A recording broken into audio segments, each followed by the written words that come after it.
ఇక మన పొలిటికల్గా మరి మీ అందరికీ తెలుసు, ఉప్పలు, మల్కాజ్గిరి, కుత్బులాపూరు, మేడ్చలు, కూకట్పల్లి ఈ నియోజకవర్గాలన్నింటిలో కూడా ఎవరు గెలిచిర్రు?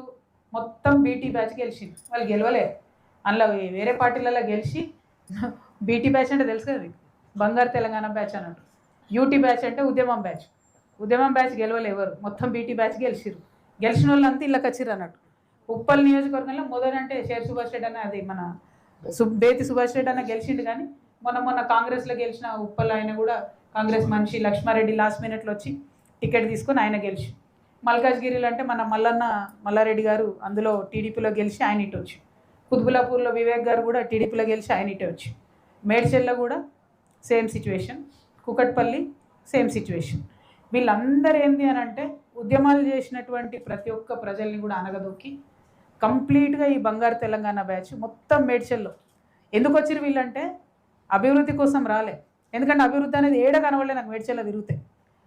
అంటే పై సోప్ టాప్ మంచిగా ఉంది, ఒకటో రెండో పెద్ద రోడ్లు ఉంటాయి, దాని చుట్టూ అన్ని ఇంటర్నేషనల్ బ్రాండ్స్ ఉంటాయి, ఓకే.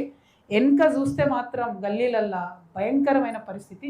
ఎందుకు వచ్చింది వీళ్ళు, ఎందుకు వచ్చింది ఈ బీటీ బ్యాచ్? తెలంగాణ డెవలప్ చేయడానికి వచ్చినోడు ఎవరు ఇట్లా ఉండరు. మరి 10 ఏళ్ళల్లో చాలా డెవలప్ చేసి ఉండొచ్చు. ఎందుకు వచ్చి